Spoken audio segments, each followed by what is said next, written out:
Cuando quiera, señoría.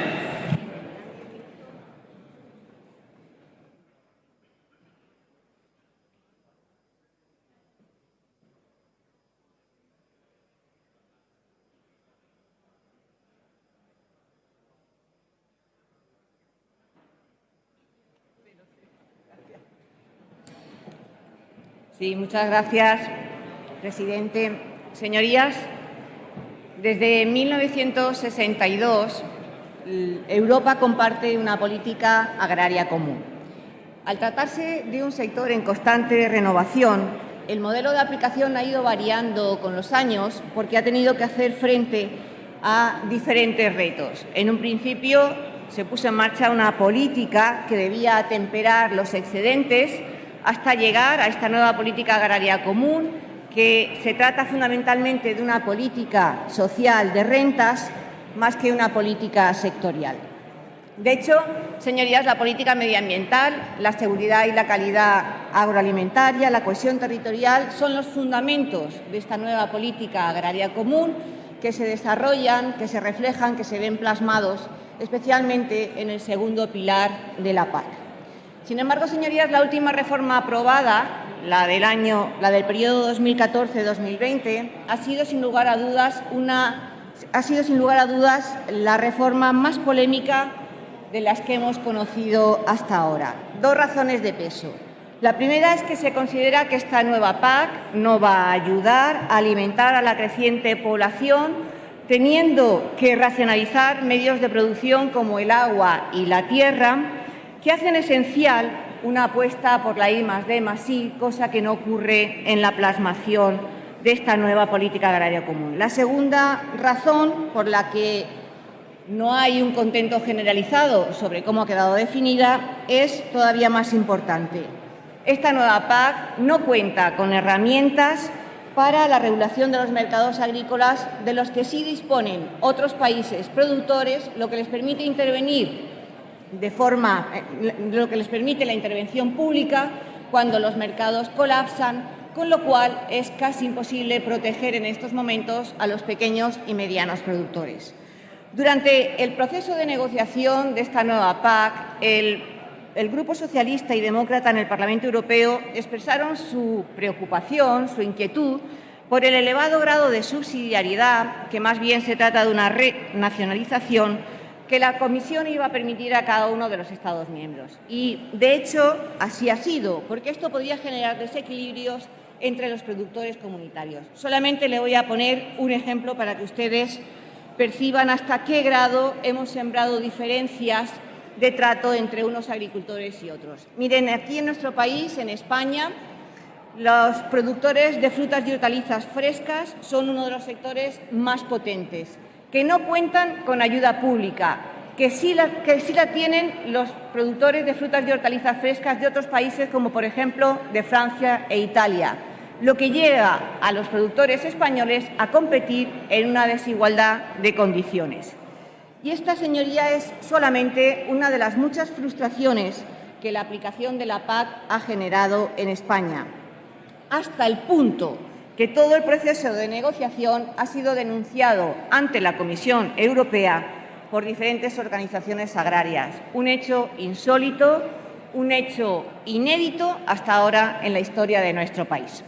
Oscurantismo, falta de participación e interlocución del sector, arbitrariedad, información errónea, especialmente en la definición de agricultor activo y en la regionalización, que no se ha aclarado hasta el mes de diciembre, una vez que las medidas estaban adoptadas.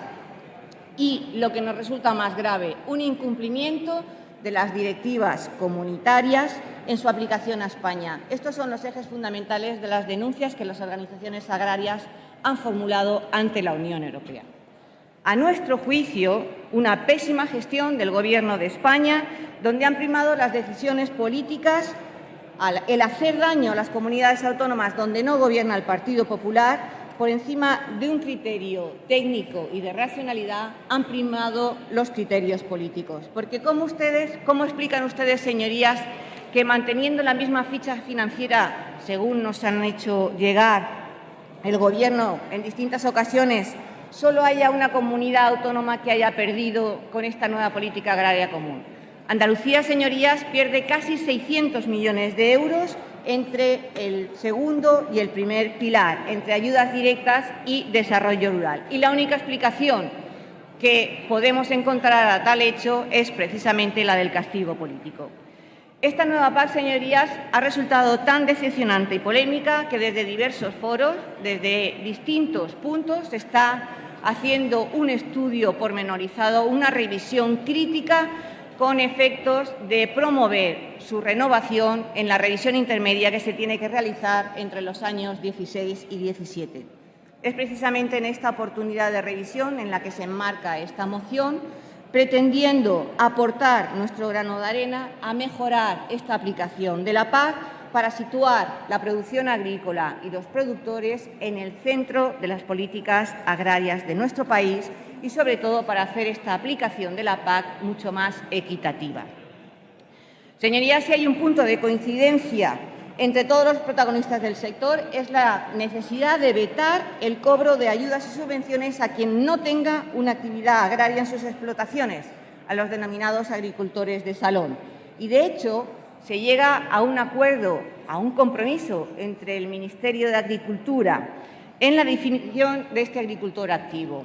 Una definición, un acuerdo que podría ser insuficiente, pero podría ser efectivo para ahuyentar a los denominados cazaprimas. Ese acuerdo en la definición de agricultor activo era aquel que percibía al menos un 20% de sus ingresos a partir de la venta de sus productos. Pues bien, señorías, ni siquiera eso es lo que va a conseguir la aplicación de esta nueva PAC, porque a pesar del acuerdo del Ministerio con las diferentes comunidades autónomas y organizaciones agrarias, el decreto que plasma el contenido de la PAC en España no contempla esta limitación. Es decir, que bastará con el mantenimiento, con tener el territorio para poder cobrar ayudas directas de la PAC. Obviamente, este incumplimiento del Gobierno ha causado una enorme decepción, una gran indignación. De nuevo ganan los grandes propietarios, los cotos agrarios y pierde la agricultura familiar y profesional. De nuevo, otra vez, esta aplicación de la PAC consolida los 900.000 perceptores frente a los 400.000 agricultores y ganaderos profesionales. Algo similar va a ocurrir a partir del año 2016 con las ayudas a los pastos. Podrán cobrar aquellos propietarios de pastos sin ni siquiera tener un requisito mínimo de cabeza de ganado. Señorías, otro aspecto crucial en la aplicación de esta PAC es la posibilidad que Bruselas brindaba de hacer un reparto más igualitario, un reparto más justo de estas ayudas. Es decir, de fijar un techo, una limitación, un tope máximo en la percepción de estas ayudas. España, por supuesto, en su traslación a nuestro país, ha optado por no aplicar ningún tipo de techo en la percepción, solamente el que le obliga a la Unión Europea, es decir, a recortar un 5% para los perceptores de más de 150.000 euros. En otros países, en cambio, no solamente se ha establecido un techo en la percepción de ayudas, sino que se han adoptado medidas redistributivas, como por ejemplo en Francia el premiar económicamente a las primeras hectáreas y con ello conseguir un reparto más social de nuestras ayudas. En España, ya les digo, no se ha decidido, no se ha optado por poner un tope en estas ayudas, con lo que, de nuevo, cuando se publiquen el listado de los perceptores en el año 2015, volveremos a ver cómo el 8% de estos perceptores acaparan más del 50% de esas ayudas. Es decir, que volveremos a ver en ese listado cómo los Mora Figueroa, Villarmir, Botín, Avellán, Trosvenor o los Conde ocupan el top 10 de perceptores de ayudas, de subvenciones de la PAC, igual que hemos visto en el listado de este año 2014 que se acaba de publicar recientemente. Obviamente, señorías, nosotros en nuestra propuesta, en nuestra moción, queremos que se fije un tope y lo hacemos precisamente en los 150.000 euros, una vez descontados los gastos que genera el empleo, y ese dinero sobrante pasaría a incorporarse al segundo pilar. Igualmente, señorías, nos parece injustificado que, tras pelear en Bruselas incrementar las ayudas acopladas hasta un 15%, finalmente el Gobierno de España haya decidido no utilizar ese tope en las ayudas acopladas, es decir, no prestar o no incorporar cultivos que están en riesgo de desaparición, como por ejemplo el olivar en pendiente o el olivar de baja producción, a pesar de las reiteradas peticiones que se hayan formulado desde diferentes comunidades autónomas. Igual de incomprensible nos resulta el trato discriminatorio que tiene el ganado caprino frente al ovino, cuando en el anterior ejercicio, en la anterior campaña, habían tenido un trato similar en el tema de las ayudas. Nosotros proponemos en nuestra moción utilizar el máximo respaldado por Bruselas, el 15% de las ayudas acopladas, y además hacer una revisión para que haya una redistribución más justa. Finalmente, señorías, quisiéramos que se considerara de un modo especial las dificultades que tiene el ejercicio de la agricultura en las zonas con limitaciones naturales. Precisamente porque tienen limitaciones naturales, necesitamos su supervivencia, que tiene una gran trascendencia para el medio rural. Miren, me gustaría extenderme muchísimo más sobre el segundo pilar. No puede ser, porque en estos momentos, a mediados del año 2015, todavía no se han aprobado los reglamentos que van a definir el desarrollo rural en nuestra comunidad autónoma. En definitiva, señorías, por ir acabando, de no remediarlo, y podemos hacerlo, estamos en estos momentos, esta es una buena ocasión para hacer propuestas para intentar mejorar la nueva PAC.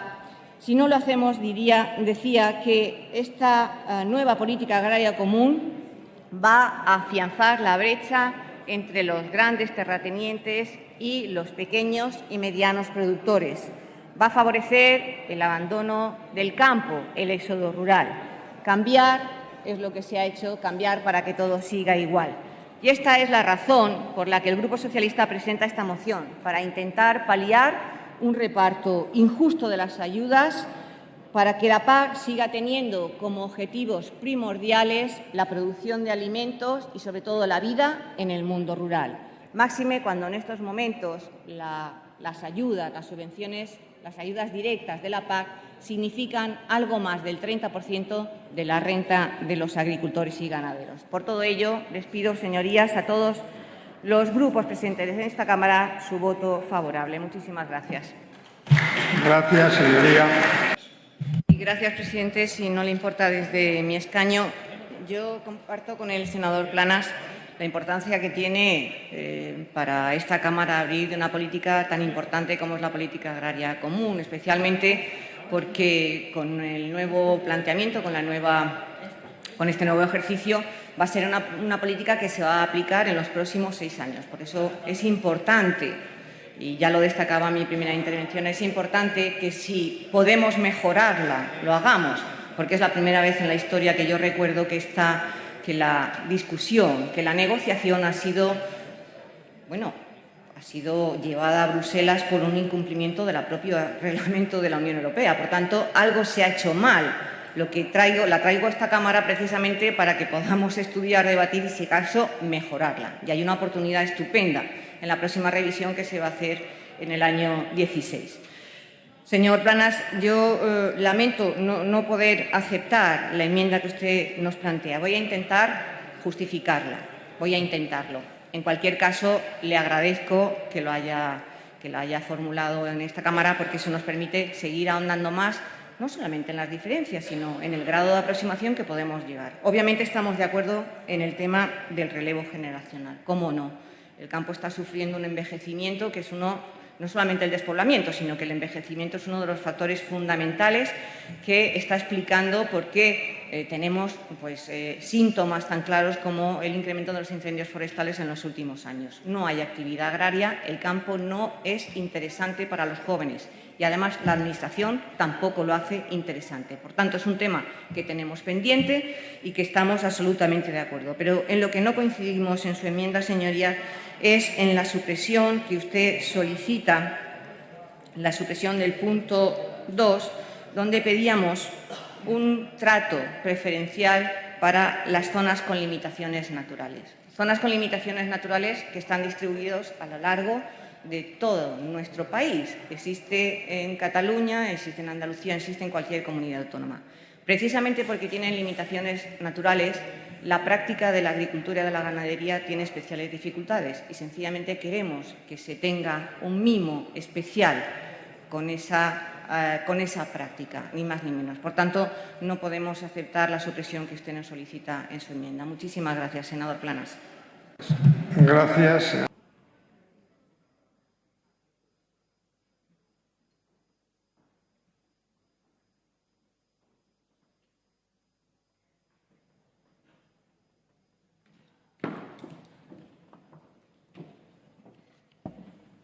Sí, muchas gracias, presidente, y muchas gracias también a todos los portavoces que han intervenido, con los que podré compartir o no su posición sobre el tema, pero desde luego les agradezco muchísimo su trabajo y, sobre todo, el estudio de este tema.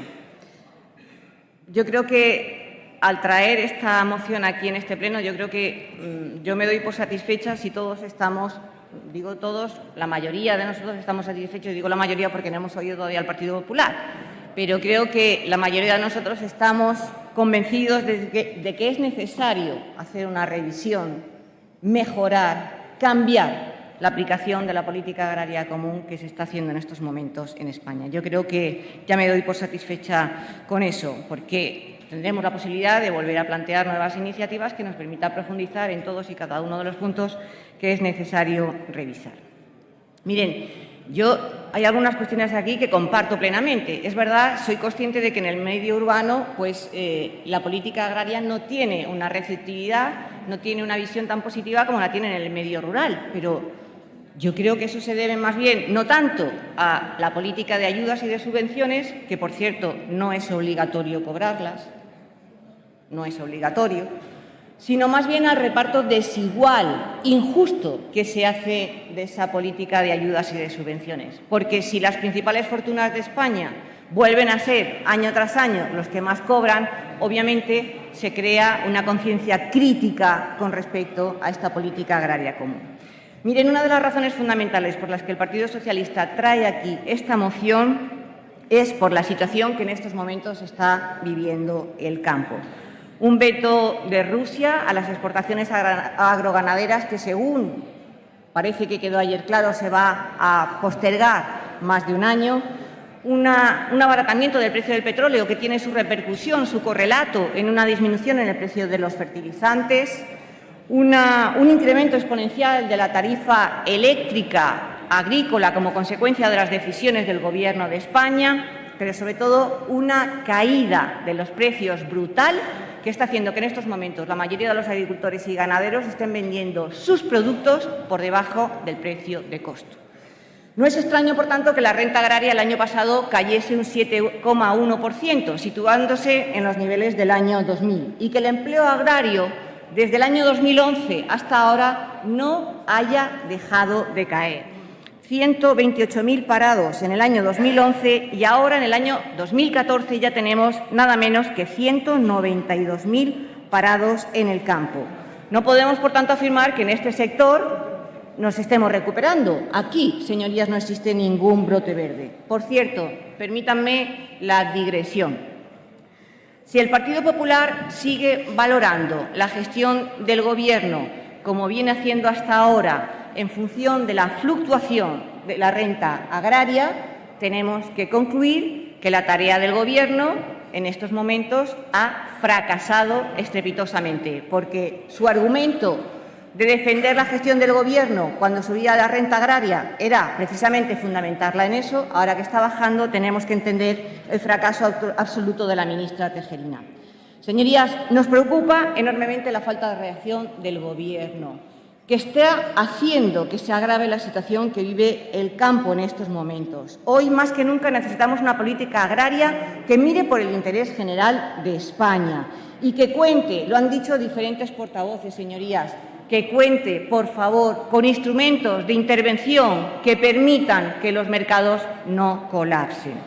Ya sé que la PAC no es capaz de arreglar todos los problemas que tiene el campo, pero sí al menos paliar, haciendo de esa política de ayudas y de subvenciones teniendo un esquema mucho más igualitario, mucho más justo, mucho más racional. Que no sea la PAC un instrumento que ahonde las diferencias entre el campo y la ciudad, entre los grandes propietarios y las pequeñas y medianas explotaciones.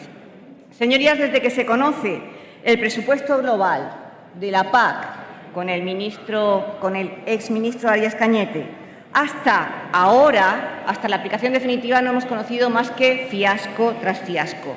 ¿Puede el partido que sustenta al Gobierno decir hoy aquí que la cifra global del presupuesto de la PAC es la misma o mejor que la del ejercicio anterior? ¿Puede sostenerlo eso hoy en día el Partido Popular? ¿Puede sostener el Partido Popular que no se van a producir trasvase de dinero entre comunidades autónomas?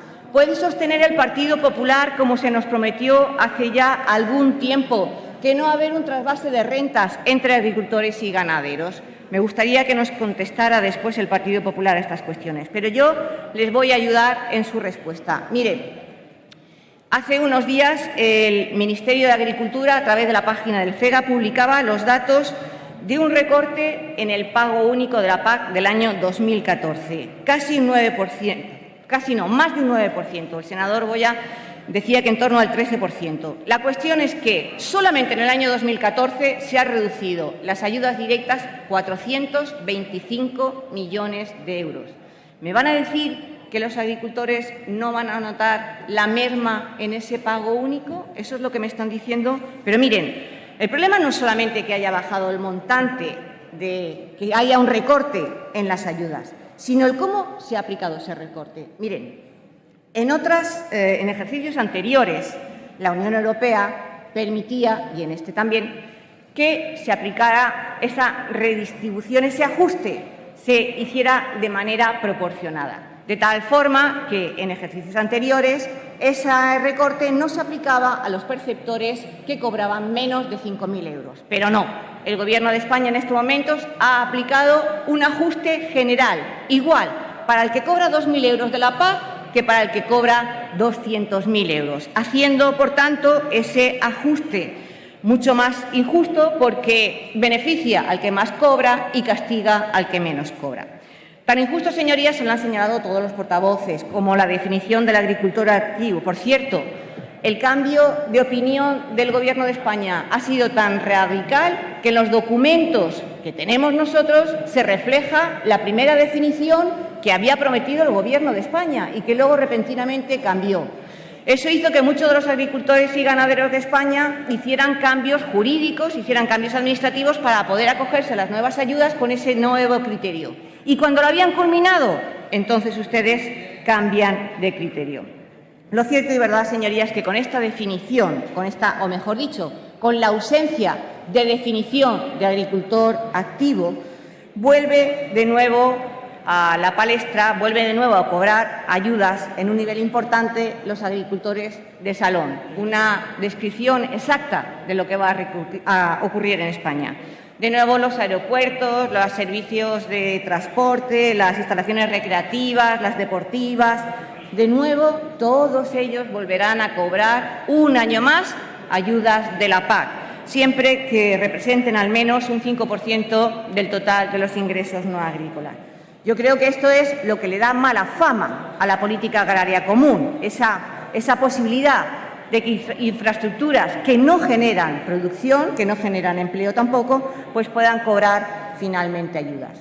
Se ha producido un fiasco en el montante global, en el presupuesto general de la PAC, se ha producido un fiasco en la definición de agricultor activo y también un fiasco importante en el reparto de las ayudas acopladas. En definitiva, señorías, del Partido Popular no nos gustan los cambios que ha introducido a última hora el Gobierno de España. Y yo no sé, probablemente la portavoz del Partido Popular nos diga ahora que estos cambios han venido obligados por la Unión Europea.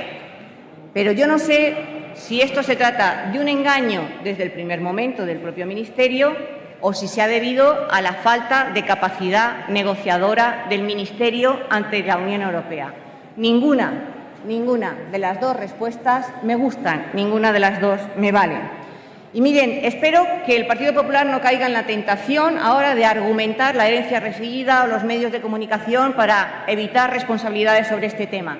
Espero que no se le ocurra ni siquiera argumentar la defensa, esa mentira que tantas veces ustedes han repetido, como que el anterior Gobierno defendió la tasa plana. No es cierto, es falso. Enséñenme un documento avalado, una firma socialista que haya avalado esa tasa plana. Por favor, dejen de enseñar o de mentir a esta Cámara y a la sociedad, porque eso no es verdad. En definitiva, señorías, nuestra intención con esto es abrir un debate sobre la aplicación de la PAC en España. No nos gusta tal y como ha quedado, pero viendo la política en general, viendo la actuación del Partido Popular, pensamos que es también un añadido más. Ustedes siempre que hacen leyes, ustedes siempre que gobiernan, tratan de cuidar y de mimar y de proteger a los suyos, a quienes son sus iguales. Y da igual que se trate de la política fiscal, de la amnistía fiscal, que se trate del intento de privatizar la educación y la sanidad. Gracias. Ustedes lo que tratan siempre es de favorecer y de afianzar a los que más tienen. Y en esa tarea, señorías, tengo que decirles que tienen éxito y además tengo que reconocerles su perseverancia. Muchísimas gracias. Gracias, señoría.